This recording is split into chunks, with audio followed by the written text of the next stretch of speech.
हमारे आलोच्य विषय चल रहा है हमारे परम आराध्य श्री गुरुदेव की जीवन संबंध में कुछ संक्षिप्त घटनाएं वाणी को पवित्र करने के लिए थोड़ा सा प्रयत्न कर रहे हैं। है तो महत्पुरुष के जीवन चरित्र तो अलौकिक है, अगम्य है, मन बुद्धि के अगम्य है।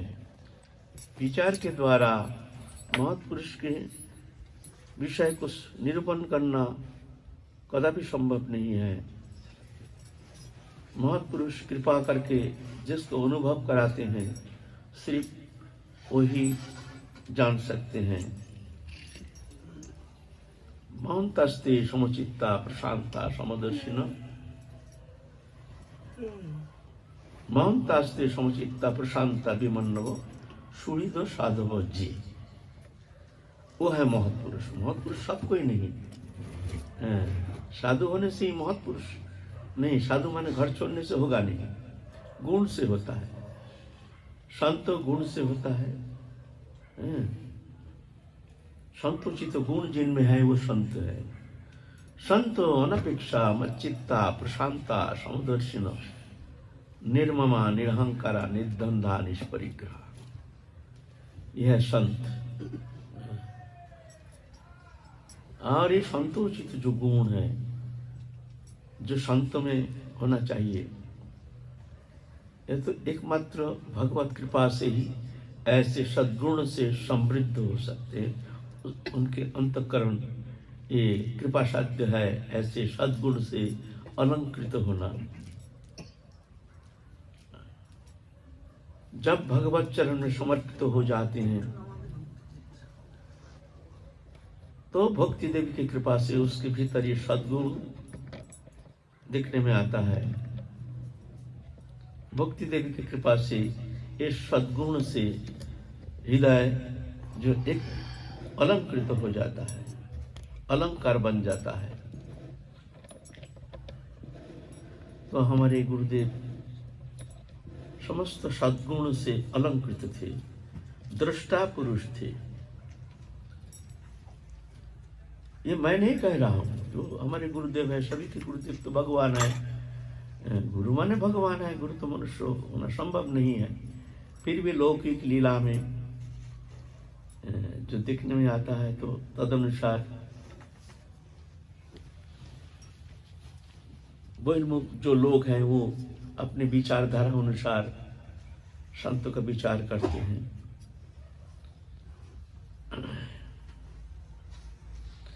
तीव्र भजन करते थे। जब ब्रज में आए आज से लगभग 80 साल हो गया कि 90 साल हो गया। जंगल था, जंगल में भजन करते थे। एक सेवक था, उनका नाम था अयोध्या दास। अद्भुत सेवक। भजन उनसे उतना संबंध नहीं रखते थे। उनके एकमात्र साधन चेष्टा गुरु प्रसन्नता। गुरु में ऐसे निष्ठा लेकर के गुरु प्रसन्नता के लिए जो समस्त कर्म संपादन करते हैं, वास्तव में वही ठीक भजन कर रहे हैं। भजन करते हैं लेकिन गुरु की इच्छा से कोई मतलब नहीं है, भजन से मतलब रखते हैं। ऐसे जो साधक है, हम जैसे साधक, ये विशेष कुछ प्राप्त होना संभव नहीं है। गुरु कृपा से ही संभव है। गीता में कहते हैं तद्विद्धि प्रणिपातेन परिप्रश्नेन सेवया उपदीक्षन्ते ते गणेन तत्त्वदर्शिना।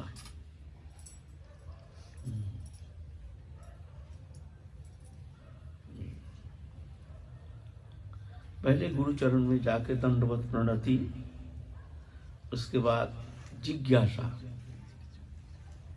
परिप्रश्न माने हे गुरुदेव हमारे भीतर ये कमियां हैं, अकपट। ऐसे गुरुदेव के चरण में जाकर के अपनी कमियां जो है वो व्यक्त करना चाहिए।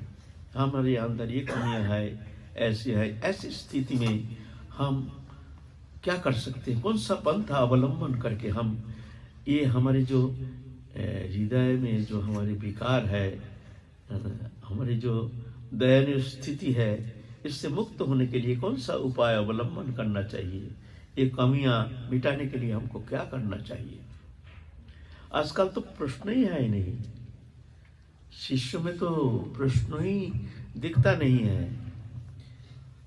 ज्यादातर ऐसे लगता है जैसे हम सब जान गए हैं, हम सब समझ गए हैं। ऐसे भक्ति देवी की कृपा के एक लक्षण, विशेष लक्षण है, हम भक्ति मार्ग में आगे चल रहे हैं, हम कैसे समझेंगे, उसका एक प्रधान लक्षण है हर स्थिति में अपना दोषानुसंधान, हमारे अंदर क्या कमी है। हर समय हर स्थिति में दिखता है, अरे हमारे अंदर ये कमी, हमारे अंदर ये कमी, हम में बहुत कमी है। ये उत्तरोत्तर बढ़ता जाएगा, ये घटेगा नहीं।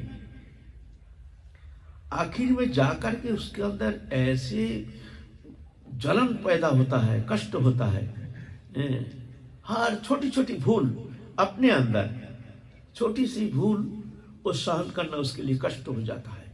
उफ, हमसे ये भूल हो गया, हमसे ये भूल हो गया, हम तो साधु होने लायक नहीं है, हम साधु नाम के कलंक है, हमसे ये भूल हो गया, ये भूल हो गया। दूसरे का दोष दृष्टि हमारे अंदर आ गया, उसके दोष दिखते हैं, उसको दोष दिखते हैं। जब कहते हैं सपनों नहीं दिखे पर दोषा, तो छोटी छोटी भूल भी वो सहन करना उसके लिए कष्ट हो जाता है। ये कृपा साध्य है, ये इतना साहस नहीं है अपने को छोटा समझना। हर स्थिति में अपना दोषानुसंधान, हमारे अंदर क्या कमी है, क्या कमी है, उसको अनुसंधान करके उसको दूर करने के लिए कौन सा उपाय अवलंबन किया जाए, इस विषय में हमारे अंदर तो ऐसे भावना होती ही नहीं। दोष दिखता ही नहीं। दोष तब तक नहीं दिखेगा जब तक वो कृपा वो अनुभव करने में समर्थ नहीं होता है। कृपा साध्य है, जब कृपा होती है तभी जाके वो हर स्थिति में अपना दोष देखते हैं। मोह सम कोन कुटिल खल कामी, चाहे तन दियो ताहे बिसरायो, ऐसा निमक हरामी। मोह सम पतित नाई, त्रिभुवन देखो चाई, नरोत्तम पावन नाम धरो। कैसे कैसे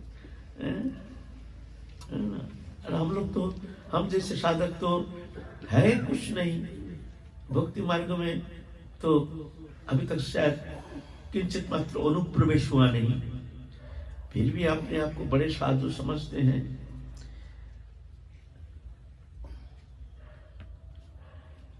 इसका कारण क्या है? कारण है अहंकार, अभिमान। सबसे बड़ा अभिमान है भजन, भजन का अभिमान। ये बड़ा खतरनाक अभिमान।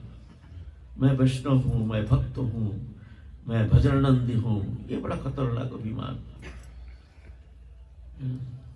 मैं पंडित हूं, मैं कुलीन हूं, मानी हूं, धनी हूं, ज्ञानी हूं, ये अभिमान तो भक्ति देवी सहन कर लेते हैं। लेकिन मैं भजनानंदी हूं, मैं बहुत भक्त हूं, ये अभिमान राधा रानी सहन नहीं करते हैं। ऐसा ना, अभिमानं सुरापानं गौरवं गौरवं समं प्रतिष्ठा सुकरी विष्ठा तुरंत त्यागता हरिं भजित। तीन त्याग करके हरि भजन करने आना। पहले ये तीन को त्याग करना। फिर खैर हम कह रहे हैं हमें तो पूर्ण रूप में भी ये अवगुण है हमारे अंदर, लेकिन क्या कहें, हमको कहना पड़ेगा, क्योंकि हमको सत्य कहना पड़ेगा। यहाँ तो सत्य शब्द ही कहना पड़ेगा ना। ऐसा थोड़ी है हमारे अंदर है नहीं लेकिन हम कहेंगे नहीं, हमें तो ये कमी है पूर्ण रूप में, लेकिन क्या करें, निर्लज्ज होकर कहना पड़ रहा है। होना चाहिए, ऐसे होना चाहिए साधक को हर स्थिति में। तो हर स्थिति में अपना दोषानुसंधान, तत्सहित दूसरा का गुणानुसंधान, ये होगा स्वाभाविक। अगर कृपा तुम्हारे पर बरस रही है, तुमको अनुभव कराते हैं गुरु कृपा करके, तो जाकर के ऐसी स्थिति होगी। हर स्थिति में ऐसे किसी को देखेंगे, देखने से वो रही ये तो हमसे अच्छा है, अरे ये तो बड़ा भजननंदी है, अरे ये तो बहुत अच्छे हैं, अरे ये तो हमसे अच्छा है, आहा इनमें ये गुण, छोटा सा किसी में गुण दिखता है ना तो वो लज्जित होते हैं, वो इनके अंदर देखो कितना गुण है, आहा इनके अंदर ये गुण, ऐसे अगर हम में होता तो कितना अच्छा होता। लेकिन देखो हमारा क्या दुर्भाग्य है, हमारे अंदर कोई गुण नहीं। हमारे गुरुदेव ऐसे कहते थे कभी कभी, तुम लोग कितना जानते हो, कितना समझते हो, हम ना कुछ नहीं जानते हैं, हमारा कोई ज्ञान नहीं, ऐसे गुरुदेव कहते थे।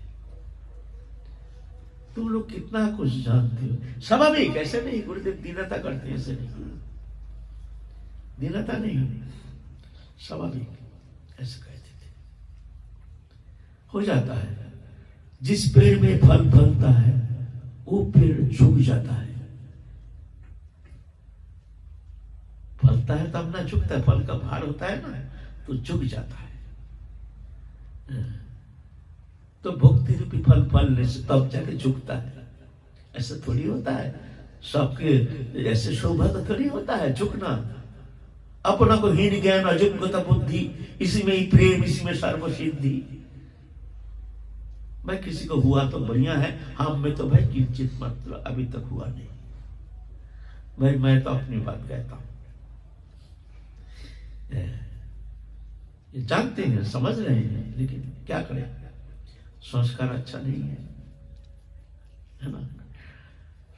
ये ऐसे लक्षण होने से तब समझना चाहिए जो ये आप भक्ति देवी की कृपा हो रही है। तो आप जाके परिप्रश्न होता, आप जाके गुरु सान्निध्य में जाकर के प्रश्न करेंगे, हे गुरुदेव हम में ये कमी है, ये कमी है, ये हमारी ये हृदय की ऐसी स्थिति है, ऐसे अवगुण है, इस स्थिति में हमको क्या किया जाए। ये प्रश्न करने से होगा नहीं, तद्विद्धि प्रणिपातेन परिप्रश्न सेवाया। अभी तो सेवा नाम का तो वस्तु है ही नहीं, सेवा ही नहीं। महत सेवायांगदार भावर विमुक्ते स्तमोदार संगी संगम। महत सेवा मुक्ति का द्वार है, और स्त्री संगी संग के संग यह है नरक का द्वार। दो दर्जा, एक है मुक्ति का द्वार और एक नरक का द्वार। महत सेवाया तार भावर विमुक्ति, इसको मुक्ति का द्वार कहते हैं, है ना। अभी तो ज्यादातर देखने में आता है महापुरुष के सान्निध्य रहना, उनकी सेवा तो बहुत दूर की बात है। हम जैसे साधक स्वतंत्र हो जाते हैं, स्वतंत्र हो करके समझते एकांत में रह करके हम सिद्ध हो जाएंगे 2 दिन में एकदम, बिल्कुल इतना सहज थोड़ी है। तद्विद्धि प्रणिपातेन परिप्रश्न सेवया, तो सेवा में प्रसन्न होकर उपदीक्षन्ति ते गणंगनिन तत्त्वदर्शिना, फिर तत्वदृष्टा गुरु तुमको वो परतत्व बोध कराएंगे, उपदेश करेंगे। ऐसा थोड़ी, अब सेवा ही है नहीं, सेवा करते ही नहीं, आग्रह ही नहीं। तो ऐसे हमारे गुरु जी के एक परम शिष्य थे, नाम था अयोध्या दास। दिन रात गुरु सेवा में तत्पर रहते थे, गुरु सेवा छोड़ के कुछ जानते ही नहीं थे। ऐसे एक निष्ठ गुरु भक्त होना, इसके ऊपर कोई भजन नहीं, इसके ऊपर कोई मंगलमय अनुष्ठान नहीं है। गुरु प्रसन्नता संपादन के लिए अखिल चेष्टा, ये सर्वोपरि भजन है।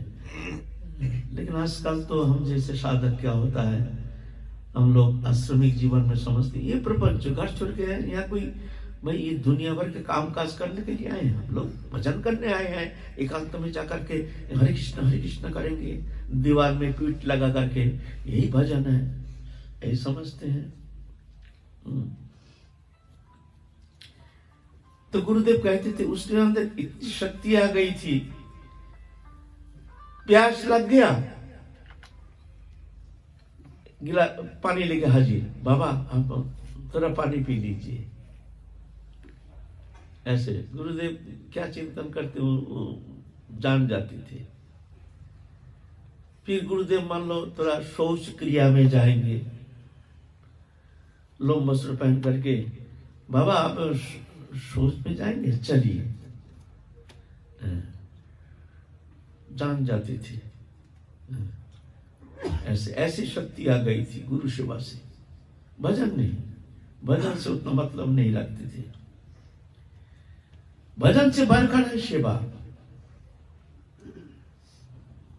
और सेवा ही तो भजन है। भक्ति शब्द का माने क्या है? भज धातु से भक्ति शब्द आया है।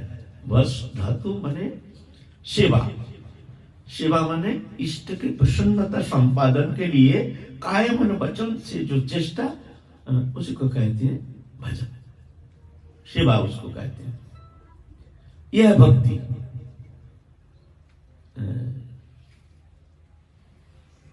सिद्धि भवति वनेति संशयच्युत सेविनाम निःसंशयस्तु तद्भक्त परिचर्या रतात्मनाम।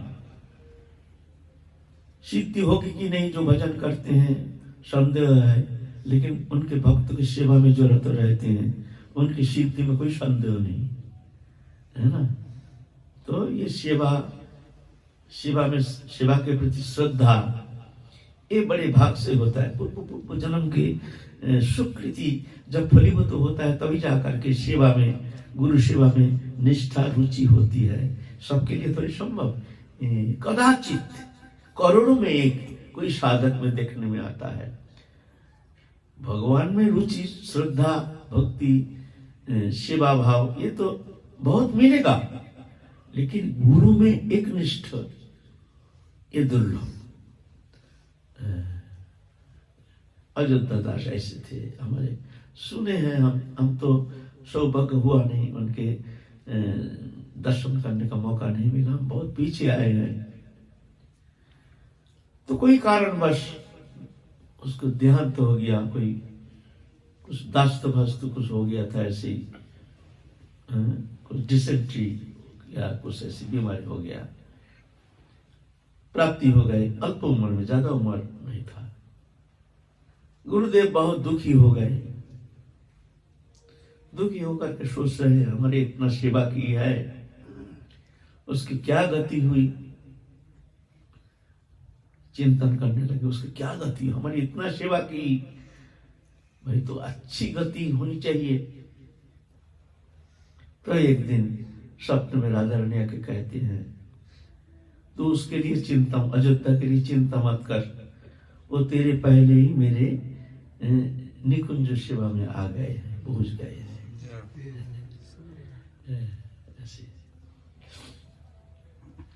ऐसे तो गुरु सेवा में देखो, गुरु के पहले पहुंच गए हैं। इसीलिए भजन के द्वारा उतना जल्दी भगवत प्रेम सान्निध्य प्राप्त करना सहज नहीं है, जितना कि अकपट काय मन वचन से गुरु प्रसन्नता संपादन के लिए जो चेष्टा है, वो बहुत जल्दी भगवत कृपा प्राप्त करने में समर्थ हो जाते हैं। गुरुदेव एक बार प्रेम सरोवर में बैठक में रहते थे, साधन अवस्था में, पहले माने राधा रानी के दर्शन के पहले। तो एक दिन रात को सोए हैं, रात को तो हमारे गुरुदेव सोते नहीं थे, दिन में ना रात में कभी सोते थे। हमने तो कभी देखा नहीं, हम तो 24 घंटा, जब हम श्री गुरुचरण सान्निध्य में आए हैं तब से गुरु जी के सान्निध्य में रहते थे, रात में भी गुरु जी के पास रहते थे। कभी देखे नहीं गुरुदेव सोए हैं, निद्रा देखे नहीं है।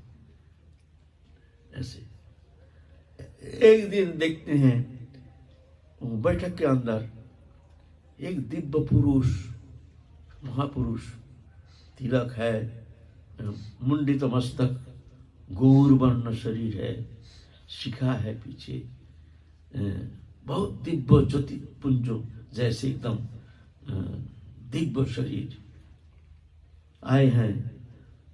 गुरुदेव प्रणाम किया, आप कौन हैं, आप कैसे यहाँ आए हैं हमको कृपा करने के लिए। तो कहते हैं मैं वल्लभाचार्य हूँ, मैं वल्लभाचार्य हूँ, तुम्हारे भजन देख करके हमको बहुत खुशी हुई। तो गुरुदेव प्रार्थना की आप हमको कृपा कीजिए कि हमारे मन में जो चंचलता है अभी तक गई नहीं, आप ऐसे कृपा कीजिए हमारे मन शांत हो जाए। तो कहते हैं वल्लभाचार्य जी ने बाबा को एक अक्षर एक कोई मंत्र दिए थे, बोलता है इसमें तुम्हारी इष्ट प्राप्ति नहीं, इसमें तुम्हारा मन शांत हो जाएगा, इसको जपना दिन में 1-2 बार। तो वो मंत्र जप करके गुरुदेव का मन शांत हो गया, एकदम बिल्कुल निश्चल हो गए। फिर एक दिन वो बैठक में एक बार आए और एक महापुरुष, वो भी ऐसे ही बहुत सुंदर दिव्य अप्राकृत शरीर जैसे ऐसे आए हैं। बाबा प्रणाम किए, आप कौन है? बोलता मैं विठलनाथ हूं, मैं विठलनाथ हूं। बाबा प्रणाम किए, तो क्या जाने एक तो कंठी लेके आए विठलनाथ जी। बोलता तुम ये कंठी को पहन लो। तो बाबा देखते हम तो कंठी है हमारा, हम कंठी क्यों लेंगे, ये कौन सा परीक्षा है, ये तो कठिन परीक्षा है ऐसे। तो कहते हैं प्रभु कंठी तो हमारा है, आप कृपा कीजिए राधा रानी के चरण में हमारा अनन्य निष्ठा हो जाए, अनन्य भक्ति मिल जाए, आशीर्वाद कीजिए हमको। तो प्रसन्न होकर के विठलनाथ जी आशीर्वाद करके चले गए। ये हमको कहे श्री जी गोस्वामी, श्री जी प्रभु जो श्रीवास अंगन में रहते थे नवद्वीप में, श्री जी प्रभु को बाबा कहे हैं, और श्री जी प्रभु हमको ये विषय सुनाए हैं।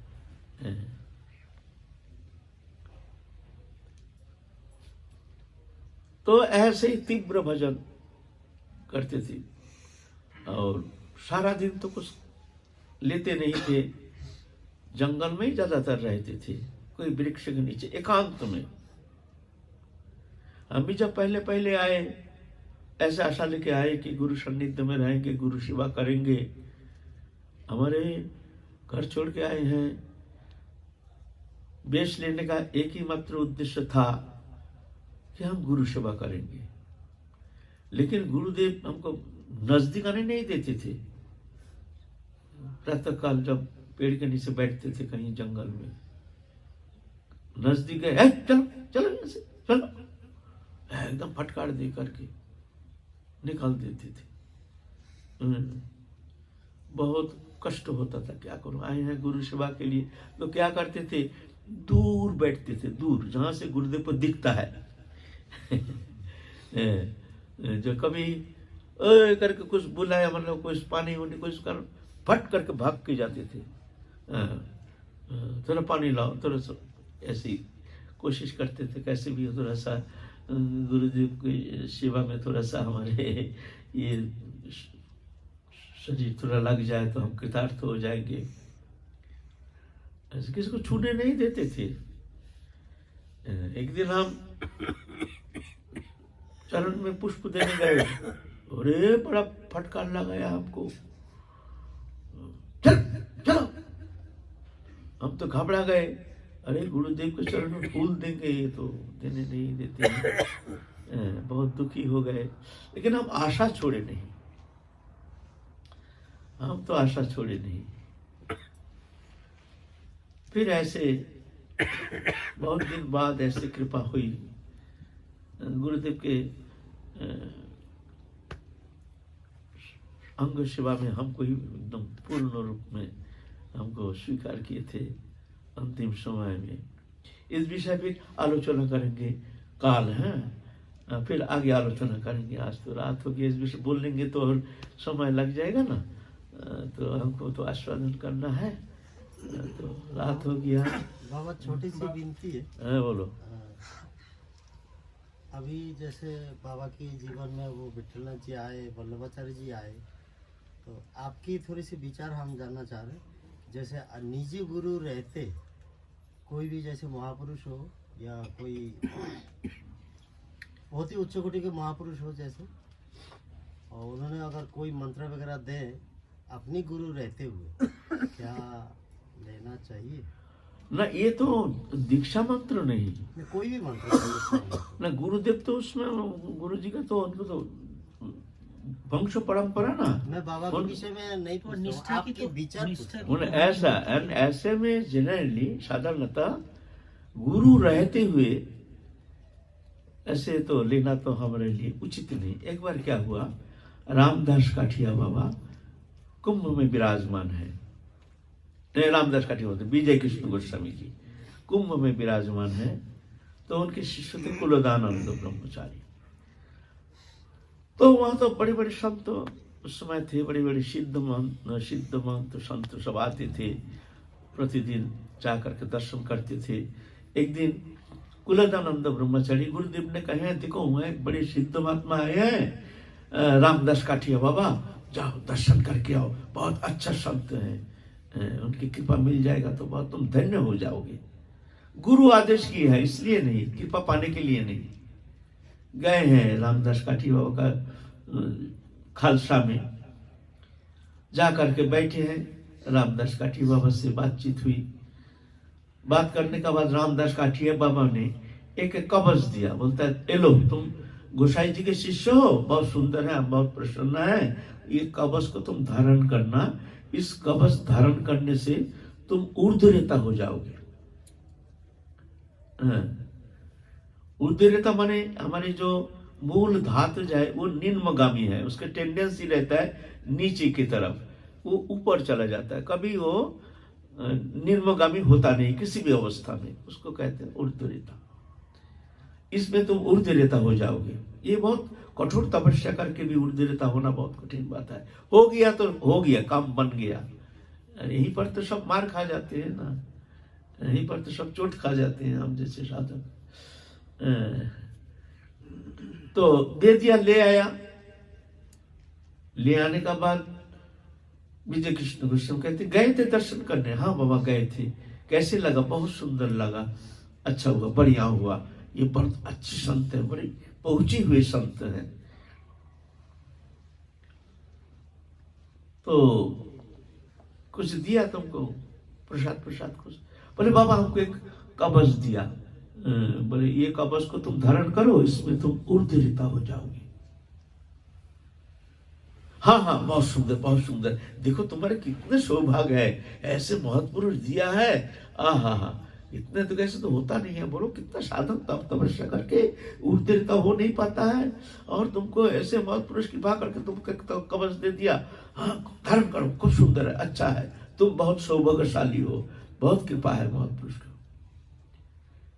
3-4 दिन हो गया।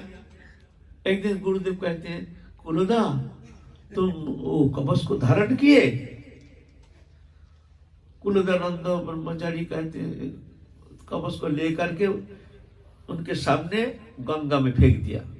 बोलते हैं बाबा इस कवच के प्रति हमारी उतना श्रद्धा नहीं है, जो कुछ होना है आपकी कृपा से, जो होगा होगा, नहीं होगा तो कोई बात नहीं, लेकिन फिर भी बाबा आप रहते हुए हम दूसरे किसी से कोई कृपा व कोई वस्तु उसके लालसा हमारे मन में है नहीं, स्थान भी है नहीं, रुचि भी है नहीं, बोल करके गंगा में फेंक दिया कवच को।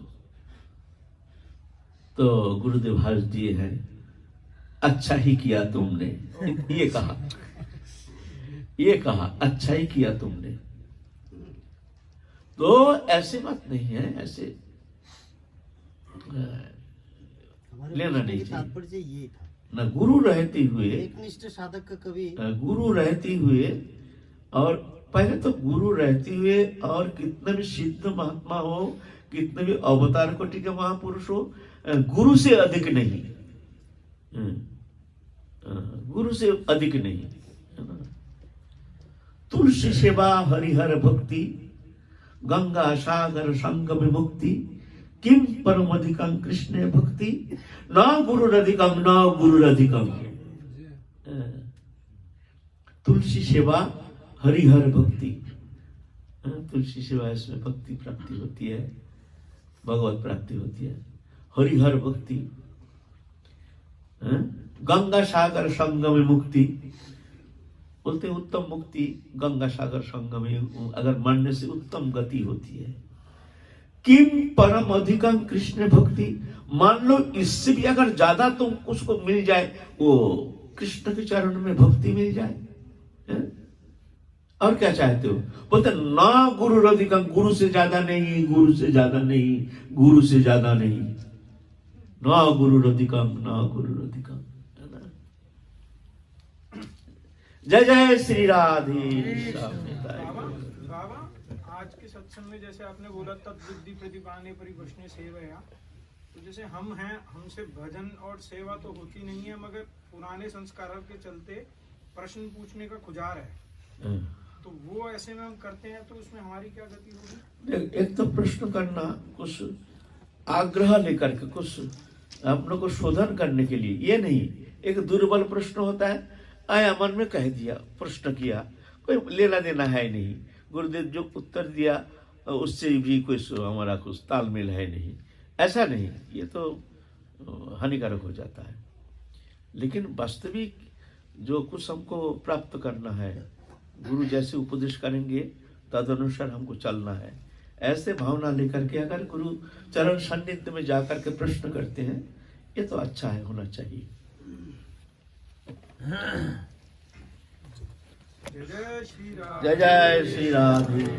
जय गौर।